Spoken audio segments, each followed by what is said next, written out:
All right, so our next presenter that we have is a sister that I've known, I don't know, maybe 3 years now. The way I've met her, social media, I say it's a blessing and a curse. Why do I say that? It's a blessing because we can absorb all this information. We can get information real time, immediately. And I'll take just a quick second. For you all who know our dear brother, Octane Wallace, who's been fighting for 2 years now against the slave patrol in the state of Florida. We just received a message here about an hour and a half ago that his conviction came back, and instead of capital murder, first-degree murder, second-degree murder, his charge was, the jury gave him manslaughter. So out of all these charges that they tried to give him, they ended up giving him a lesser charge of everything that he could have gotten. So while it's not the best case scenario, it's the next to best case that we can ask for in a situation like that. And so we have to continue to support our people when they stand up and do what's right. So I just wanted to speak on our dear brother Ozone, because the sister that I'm getting ready to bring up, she knows him as well. But I met this sister again in 2020 or 2020, just doing the work, standing up, self-defense for our black people. And she reached out to me and we started having conversations. She was genuine, sincere about black people, everything that she wanted to do. And we would stand together at armed demonstrations, armed formations together. And we continue to do this. When we went to Tulsa, she was there. When we came to Mississippi last year, she was here. And she's back again. So, she's consistent in the things that she does. She'll call me, I'll call her, we'll bounce ideas off each other from time to time, but I highly respect this woman. And if you all have ever seen the Best of Black 2A awards for black gun owners, black self-defense units in the United States, she's the founder and organizer of the Best of Black 2A. So with no further ado, let's bring up our sister Octane. All right. How y'all doing? Good. You have to just give me just 2 seconds, just for my laptop to come up. While we're waiting for that, I just wanted to let you know that my name is Octane. I am the founder and the creator of the bestofblack2a.com. I created the site, which has over 1,500 different black firearm resources that allows aspiring black gun owners to find black 2A brands, which are black gun clubs, black firearm instructors, black gun stores, and has become a valuable resource. It has allowed a lot of black women to be able to go out, over here, to be able to go out and find resources. That's my daughter. What was that website again? It's the bestofblack2a.com.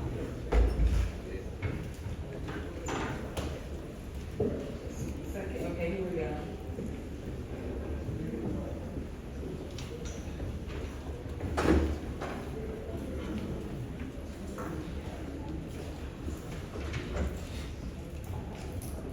Okay, thank y'all for being so patient while I got my laptop up and my presentation in order. Today I want to talk to you about black women, the rise of black women gun ownership.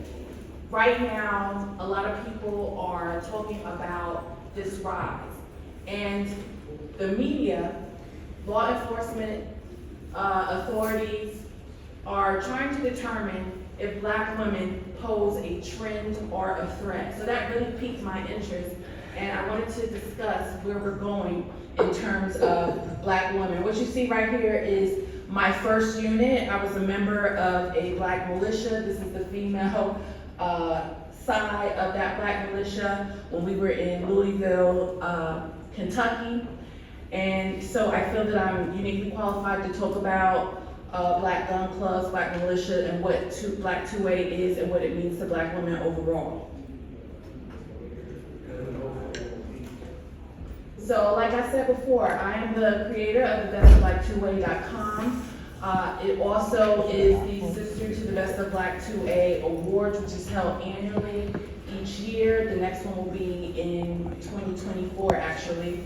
And I'm also the founder and commander-in-chief of the Black Justice Society, which is how I met Brother Nick Bezel. By the way, I want to thank him for allowing me to be here today and speak to you, as well as the Elmer Journal Pratt Gun Club. This is my first time in Jackson, Mississippi, so I'm really excited to be here.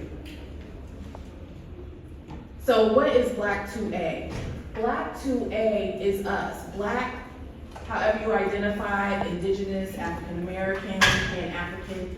It is a catch-all for who we are as a people, and 2A stands for the Second Amendment of the Constitution, which grants us the right to bear arms, and it is the collective identity of all Black people who exercise their right to bear arms, whether it be in hunting clubs, gun clubs, or rifle units. But why is Black 2A necessary? A new study just came out, which is the basis of this presentation. It was done by Rutgers University. It was published in May of 23. And what it says in that study is that we are not all the same. The way that Black people approach firearms has to do with our cultural and our behavioral differences that we do not share with any other people group. The fact that we experience discrimination on a widespread basis, many of us, affects how we approach firearms.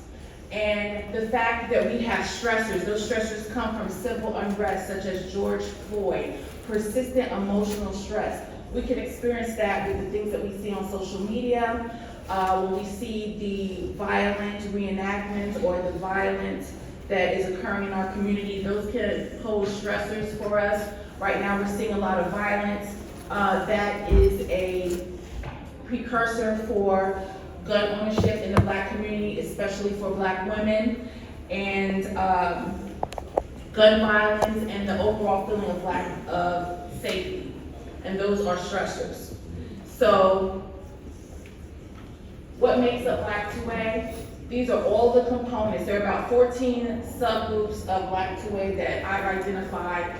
We have associations, we have Black gun enthusiasts, Black militia, competitions, rifle and pistol clubs, gun advocates, hunting, manufacturers, gun store, influencers. But one thing I left out that I want to bring into the fold is that we have youth firearm training. That would be considered Black 2A as well.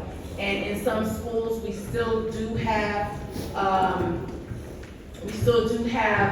ways for our youth to be able to access firearm training. They can do that through the ROTC. They can do that through play shooting sports. So I didn't include it on this slide, but I would like to do that in the future. So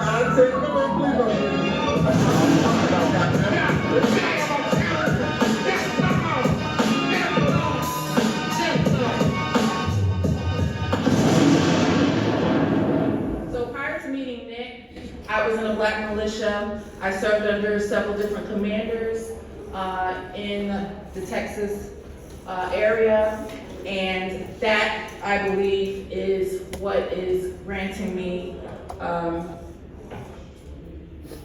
sorry, I'm a little bit nervous. What is granting me, giving me this unique experience to share with you. So what impacted me a great deal is when I read this article, which is called Black Women Represent the Growing Share of U.S. Gun Owners. And it was a very positive and enlightening article filled with quotes and information from Black women who had experience with gun violence, or they were Black firearm instructors, and they were documenting their journey into Black 2A. But 3/4 down in the article, it began to talk about the trend, whether the trend is a trend or it is a threat, and that concern that it was to the public health, safety programs, and law enforcement officials. And why are we being studied? So that's the purpose of this particular presentation. So the rise in gun ownership among Black women. What I want to talk to you briefly about is media and stereotypes, the human condition of Black women as the backbone of organizations since the inception of civil rights up until now in the Black 2A movement, understanding the threat. Are Black women truly a threat? And what Black women really want from the Black 2A movement. Okay, so let's talk about media and stereotypes. We want to analyze the portrayal of Black women gun owners in the media, contrast how Black 2A leaders speak for Black women, explore how the corroboration of statistics may affect Black women, how data is collected. They're studying us right now. We are a hot trending topic, Black women that is. Why is that? And what are the disadvantages and what is the overall public perception of Black women in the media? Okay, so Black women gun owners in the media, I believe that they represent these four things. We represent a growing political power. Because of the rise of Black women gun owners, we now represent a growing political power. So when you have the Black 2A elite sitting in front of the Senate Judiciary Committee saying that the majority of our memberships are Black women, why is that? It's not necessarily because, we really want to arm Black women, but because we want to leverage them as a growing political power. And we need to find out what interests they are using Black women to leverage. The other thing that Black women are used for or contribute are as organizational workhorses. Our intellectual and physical labor can be used to further organizational missions in a large way. The other reason for the interest in Black women is as a marketing machine. If 87% of new gun owners are Black women, then if you say that, and you say that we have Black women in our particular organization, what does it do? It attracts other Black women.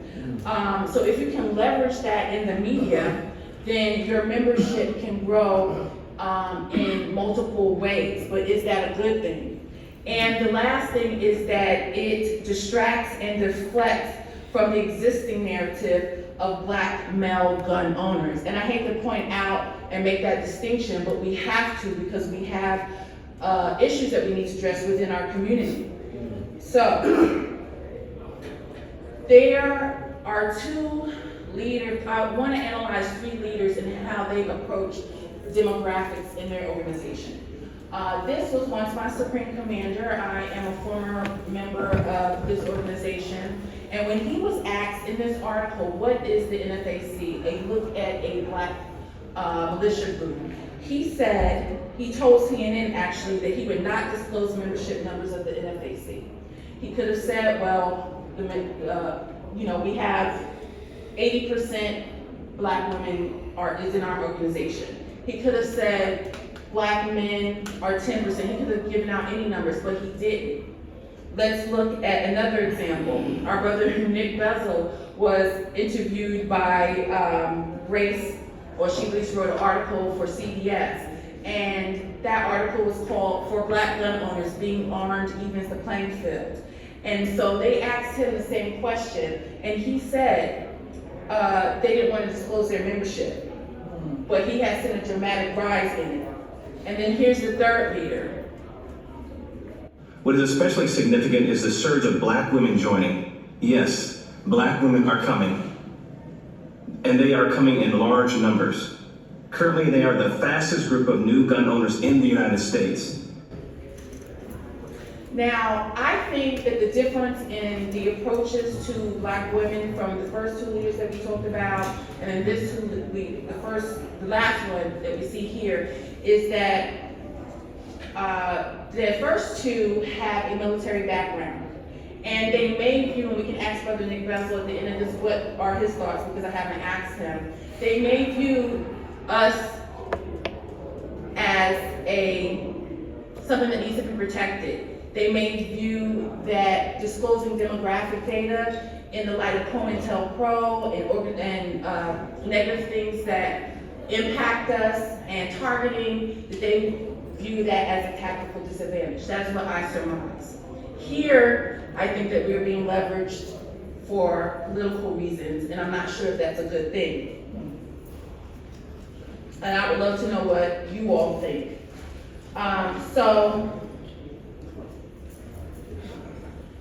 What we do know is that there are Black gun associations who say that 60% of their memberships are Black women. We know that there are 20% white membership, and that there are 20% black male membership. Does anyone see why that's an issue or why that could be an issue? One thing is that if 60% of the membership are black women and 20% are of black male, and that's representative of black organizations as a whole, then that leaves the black women in a vulnerable state. It leaves us to defend our communities. It leaves us to handle the bulk of self-defense when it comes to individual self-defense, family unit self-defense, and community level self-defense. And then it also begs the question as to why the focus is on black women and not championing black male to join the fold to protect our communities. Frequently, this statistic is cited, I mentioned it earlier. This is a study that was done by the National Shooting Sports Foundation. They did this study in 2021, and they actually say that there was an 80% increase in gun ownership among black women, and a 58% increase in the rate at which blacks purchased guns in 2021 than 2019. Prior to the pandemic, COVID, they didn't do many studies on us. There's not much besides the media narrative of black gun ownership, and that's primarily representative of black males. But here's how they get that data. So they have us here, we are the black community, they have black men and they have black women. When we go to the gun store, they're analyzing and taking demographic data, and they go to the gun store owners, they contract the NSSF contract with a third-party vendor to do marketing research with the gun store owners. They ask them a series of questions. Who do you think is buying the most guns? The gun owners said black women. They came back, they created a report, they sent that report off to the National Shooting Sports Foundation. They needed to actually make money, so they sell that report, our data, which is trending right now. They sell that report. If you are not a member of the National Shooting Sports Foundation, and you want to get information on black gun ownership in our community, that report costs $1,200. If you're a member of that organization, it costs $120. So they're harvesting our data, and they are economically and financially being rewarded for that. The other thing that they do is they actually collaborate with black gun associations, because this study that they do on us, black women and black men, is not a scientific study. It's just one where they go and ask questions about black gun owners, black store gun owners about us. So they have to corroborate that information. And who do they go to corroborate the information about our activity in our community? They go to black gun associations. All you have to do is to do a study, do a Google search, and you will see who is corroborating this information. And then the information is also distributed to public safety and law enforcement. And I don't know when that threshold is for when they are going to look at us as a threat and not a trend, but they certainly have our eyes on us, black women especially. One other thing that I wanted to point out is the potential of how we could use this data. If we knew what we were doing, if you notice that here, black men are not necessarily talking to black women, they're not getting this data from the black community collectively, they're talking to each one individually as they purchase these firearms. What if we were able to know what we are doing and keep this data in the black community? Right now, our firearm information, our purchases, and how we approach firearm, and how we buy ammo and everything leaves the black community the same way the black dollar does, so that we cannot create our own black two-way economy, black two-way economic infrastructure. This is what Akil said earlier. I forgot what the term was, I'm still learning. But we don't, I think it was collective, it was something. Cooperative something. So we are cooperating with them, we are the consumers, but we don't make any, there's very little, there's probably 3 black manufacturers of firearms or firearm accessories or ammunition major that is. But what if we were able to keep our own data in our community and then capitalize on our own data? What could we do with that? We could do a lot. So what are the disadvantages of Black women in the media? Well, it could be a tactical disadvantage in the long run. It forces Black women to bear the brunt of individual and community self-defense. I said that earlier. We could be potential targets for COINTELPRO. It validates data or validates suspicions of law enforcement and other entities. It gives little consideration for the Black toy economy, corroborates whether we are a trend or a threat, and it does not consider silence as a form of protection. How Black women are moving in Black 2A can be a tactical advantage. No one has to know what we're doing while we're doing it. And it also silences the voices of Black women. A lot of Black women have told me that they want to move in silence. They don't want other people to know what they're doing. So we haven't had the chance to express ourselves and our protection. And then it forgoes the hard work of championing Black men and getting them to the front lines if we are just focusing on Black women because we're trending right now. And it uses Black women to deflect and distract from the media narrative of Black male gun owners that we know of from the 80s and 90s, enacting violence in the community. That was the narrative. Black women's narrative right now is something completely different. There's no narrative really that we have to change when it comes to firearms because we don't have a negative one to date. So, the media and public perception. So everything that's going on in the media surrounding women, Black women, and firearms. So what we see is harsh criticism from the Black community, including the Black 2A community, when exercising Black 2A rights. We saw this with Carlicia Hood. And what we've been seeing of late is that when Black women exercise their, within the last 6 months, when they exercise their Black 2A rights, for the most part, they are able to exercise stand your ground, defense of other laws. We also see that positive interactions with law enforcement in the aftermath of exercising 2A rights. So Carlicia Hood was released, and the other woman that was in the pet store, I forgot what state it was, but she discharged her firearm fatally against the shop owner or the son of the shop owner who attacked her. So we're seeing that Black women are able to use stand your ground where at times many times Black men cannot. So we're being treated gently right now, and that might not always be the case. And Black women, our use of firearms are mostly limited to individual, couple, and family unit self-defense. This is based on an observation of Black male bystanders and their statements. What Black women want, I think, and from my observation, is that we want community level defense, but we don't have a bona fide community right now. And I want to talk about that at another particular time. But the last thing is that Black women don't share the same negative narrative as Black men, and I mentioned that before. So we want to address the narrative for our men, and we also want to maintain the neutral narrative that Black women currently have with firearms.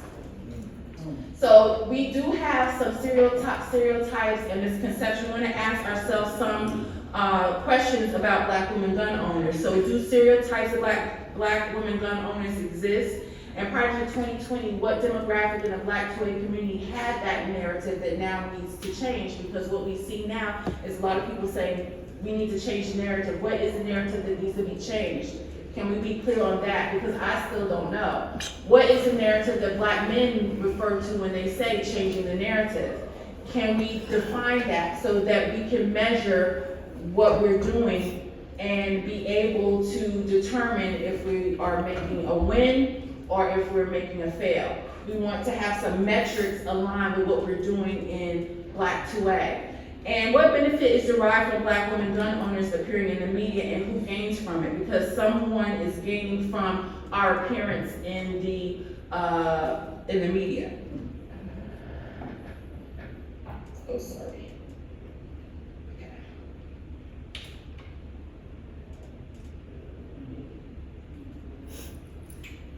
So we want to talk a little bit about Black women and their human condition. The nuances of gun rights and gun violence, Black women's human condition, arming Black women without consideration for their human condition. Gun rights and gun violence are two separate conversations and two separate events. But what happens when we have this deeply passionate conversation, we merge those two and we refuse to look at the nuances. To me, if we're really serious about helping folks, stop looking at restriction after restriction after restriction, law after law after law after law. It's obvious. You can throw 100 laws on that wall right there, and I can fill this room up with a whole bunch of folks that back my position. But we need to look at what's going to really solve the issue, and that's looking at the human condition. And that's what we're all failing to do in this room right now. So when you say Black women are 87% of gun owners, and you use Black women as marketing muscle, political muscle, without talking about the human condition of the Black woman, I think we fail Black women. The call to arms while criticizing the human condition of the Black woman. We're saying over and over again that we're being brutalized, we're being victims of violence, and we're being ridiculed, we're being gaslighted. We have to discuss the human condition. And when we make that call to arms to Black women, we have to also make that call to arms to Black men, and discuss the human condition of Black women when we talk about Black women and firearms.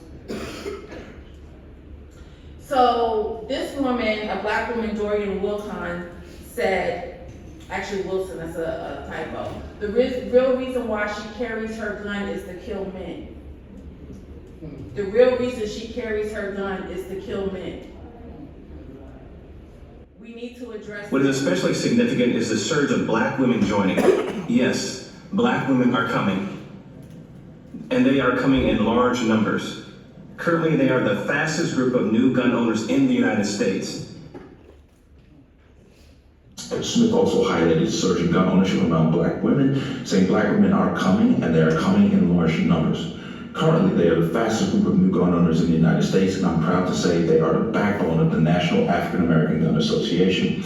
And you know, I'm going to point out a fact, and this is, I know some people are going to be balking at this, but Black women arming themselves, who are they going to be potentially having problems with? Okay, statistically, I know I'm right, and you know I'm right, so if you're going to balk at it, that's your problem. But we have a crisis. We have a crisis in our community that we need to address, and that's what he's talking about. These are possible outcomes of Black women arming themselves on an individual level, and the rise in Black on Black violence against them by Black men, according to the FBI statistics.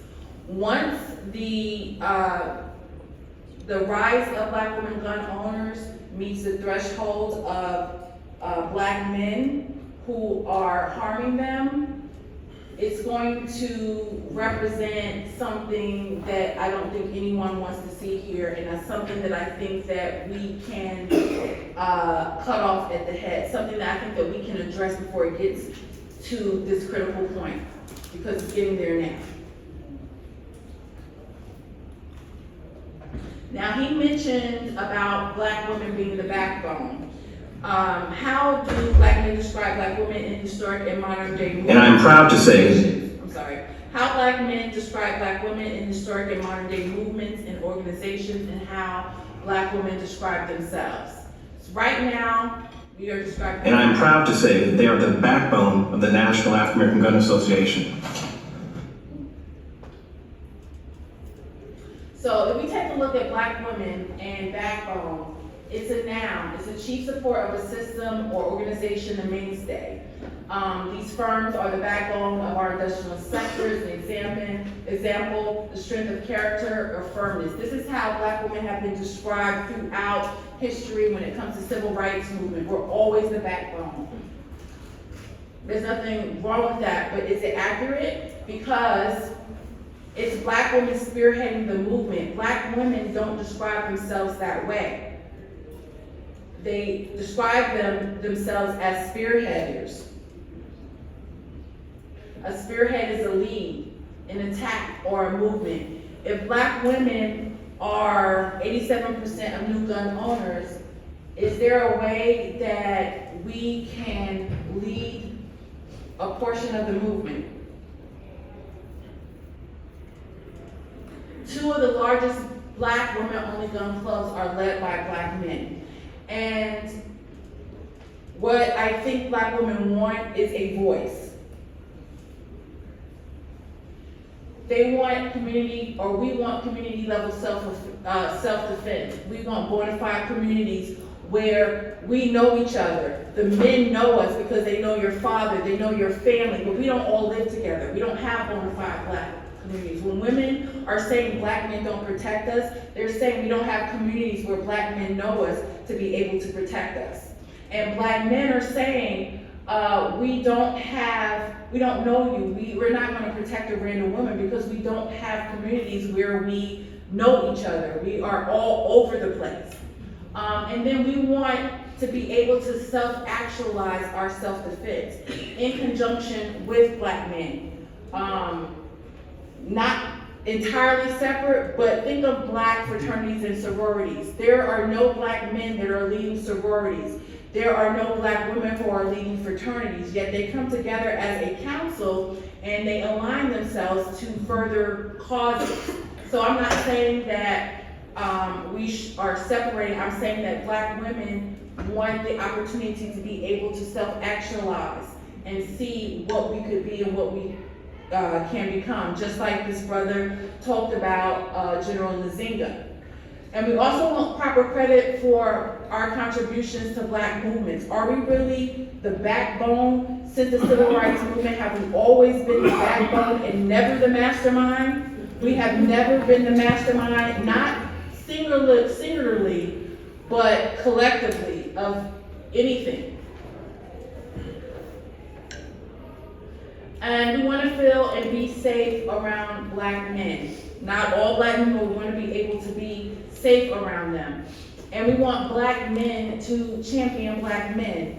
A lot of black women are saying they want to feel protected. They want black men to come to their defense, and a lot of black men do.